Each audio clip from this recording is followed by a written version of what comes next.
Sprinkle the Bob Carrot down there.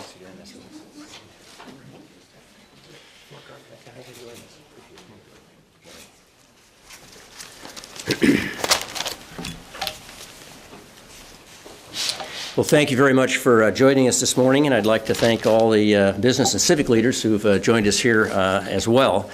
Particularly, I'd like to thank Speaker Kotek and Representative Bailey, who have also joined us on this very, very important issue.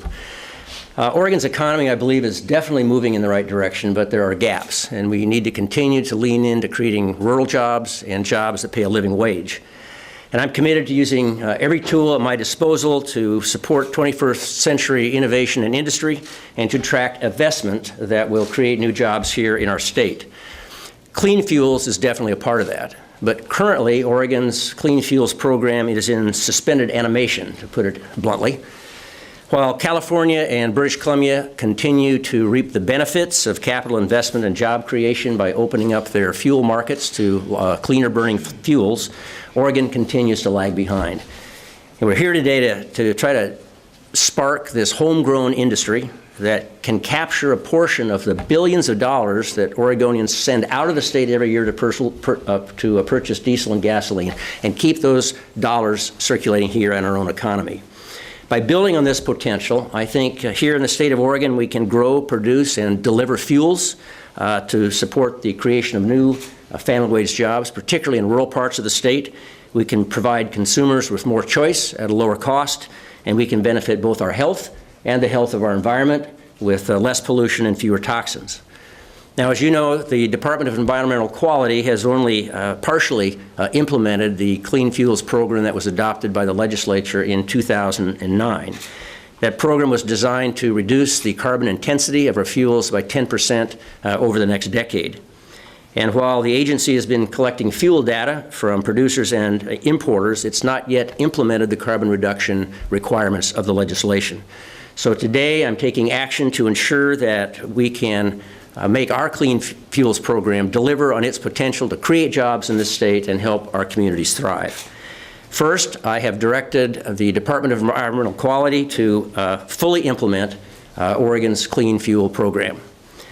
This will provide the regulatory certainty for companies that want to invest in jobs, in alternative fuels, in vehicles, and in the infrastructure that's necessary to move these fuels to consumers. It's very clear to me, and I hope it's clear to people around this state, that delaying the full implementation of this program any longer has both economic and environmental consequences. In 2012, Oregonians sent $6 billion to import gas and diesel, while this homegrown group of low-carbon fuel producers has been locked out of this promising market. And to put that into perspective, $6 billion is 13 times as much as the state of Oregon spent on all post-secondary education in 2012.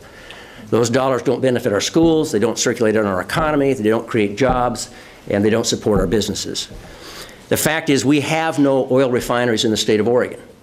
But we have something else. We've got biofuel producers, we've got feedstock growers, we've got a burgeoning group of electric vehicle producers.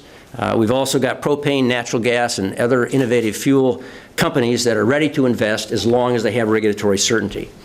That means jobs for the state of Oregon. Our Clean Fuels program has the potential to create thousands of new jobs across the state, boost our state economy while saving millions of dollars that can stay here in the state of Oregon. Second, I'd like to introduce the people who are standing here who represent our new Clean Fuels Workforce Advisory Committee. I'm very pleased that we've had so many business and labor leaders who've been willing to step up and help maximize both the economic development and job creation potential of clean fuels for our state. Their contribution is going to ensure a much smoother transition to a much cleaner transportation system. Over the next year, I've asked them to answer some of the difficult questions about how we can leverage the potential of clean fuels in Oregon and accelerate job creation and accelerate investment. The potential is very, very, very, very real. From the Polk County Sheriff's Office, which is saving money and reducing pollution by converting their fleet to propane, to Daimler Trucks North America, proud to say an Oregon company, which currently has 50% of the market share for natural gas long-haul trucks. One of the most powerful examples of this is the Port of Morrow, and the port director was unable to be here today, Gary Neal, but I want to just take a moment and talk about this because I think it demonstrates the huge potential of this Clean Fuels program for the state of Oregon. The Port of Morrow, some of you maybe have never been there, is now the second largest port in the state of Oregon. After the Port of Portland, largely because they found a sweet spot that connects Oregon farmers, Oregon innovators and processors, Oregon workers, and Oregon infrastructure with national and international markets. And Clean Fuels was a big part of that story. Between 2006 and 2011, employment in the state went down 5%. Employment in Morrow County went up 13.7%. That's a good story. And Clean Fuels played a significant part of that with investments in Pacific Ethanol's 42 million gallon facility, in Zeachem's 25 million gallon advanced biofuel facility, and in the ethanol load terminal. But this isn't just about fuels. Oregon Hay, Boardman Chip, and Greenwood Resources have found new markets for Oregon agricultural products. This Clean Fuels cluster, which is exactly what it is exactly the kind of innovation that can change the trajectory of economic development in rural Oregon and bring living wage jobs to struggling rural economies. And it's not just a niche play. Clean fuel, clean industry, clean tech, and clean energy are a key part of my innovation and jobs agenda. So finally, we have to make a critical choice. As our Clean Fuels program nears its sunset in 2015, we need to decide whether we're going to invest in clean fuels here at home or continue to export fuel dollars out of the state, out of the country, and out of the Oregon economy. Whether we're going to help diversify and grow that economy and lift up rural parts of our state, or whether we're going to continue to cling to the status quo and rely on fuels of the last century. We can do better.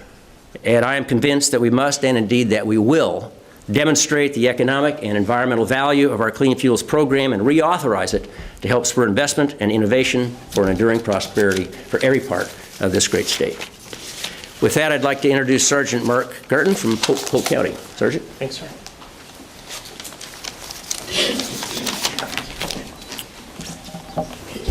In 2012, the Polk County Sheriff's Office were looking for ways to save money. We're one of those timber-dependent counties that our budgets are continually going down, and for instance, this coming year we're going to lose probably 4 actual employees, and that's about 1/3 of our workforce on the patrol division. And so one of those ways that we decided to look to save money was to switch some of our vehicles to propane.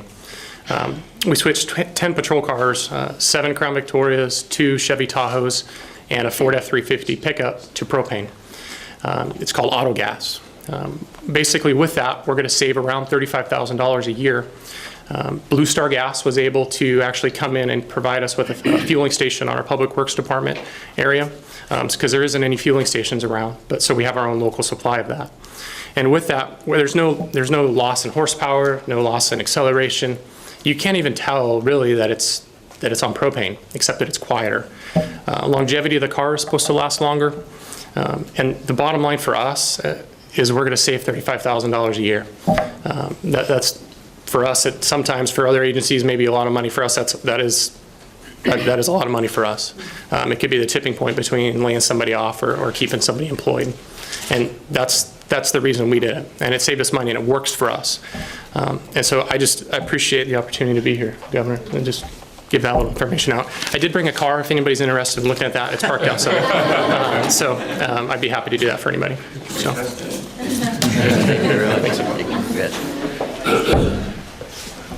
Now I'd like to introduce Robert Karnick from Daimler North America.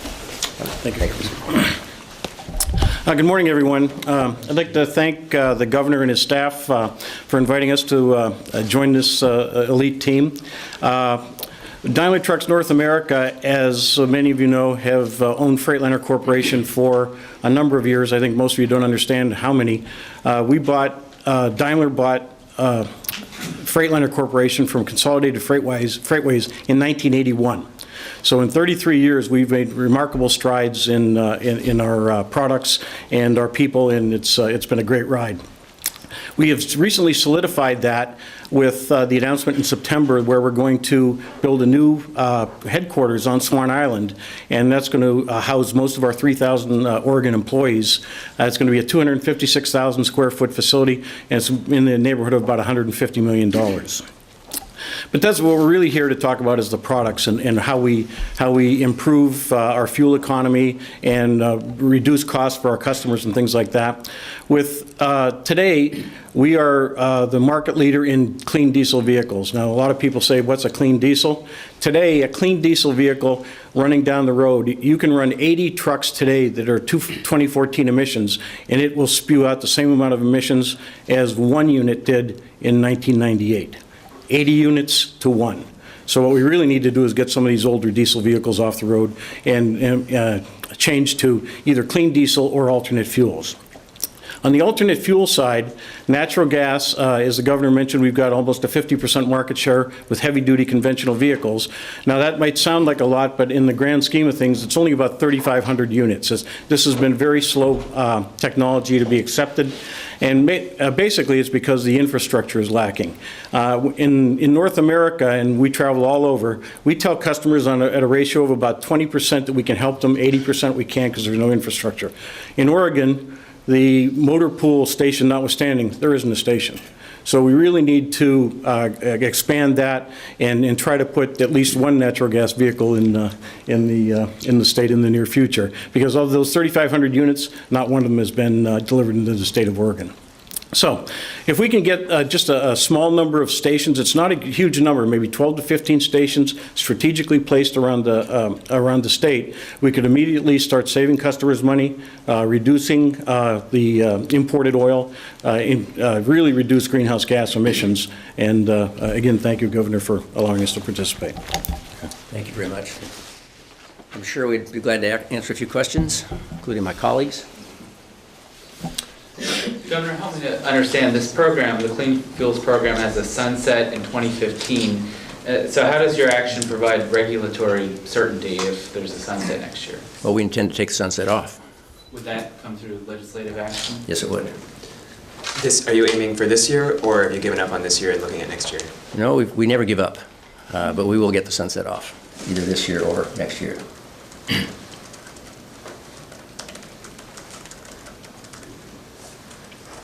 Yes?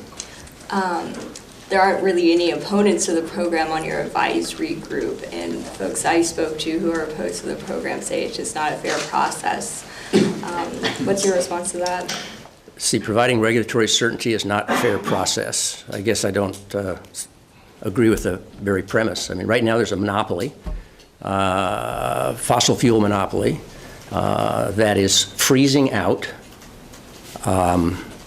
Oregon companies, Oregon producers, Oregon agriculture, Oregon jobs, and we do that by sending, as I said, billions of dollars out of the state to buy a product that we can produce in the state.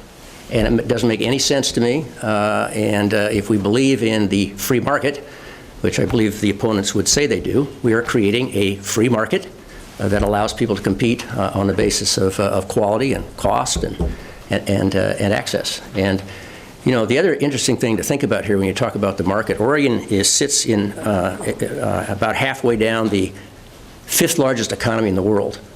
And part of the measure that we signed in October in California, the West Coast Energy and Climate Action Plan, is designed to align energy and climate policies along the West Coast and use this enormous market to accelerate the transition to a sustainable, clean economy. This is a key element of that larger strategy. Great, thanks. Thank you very much.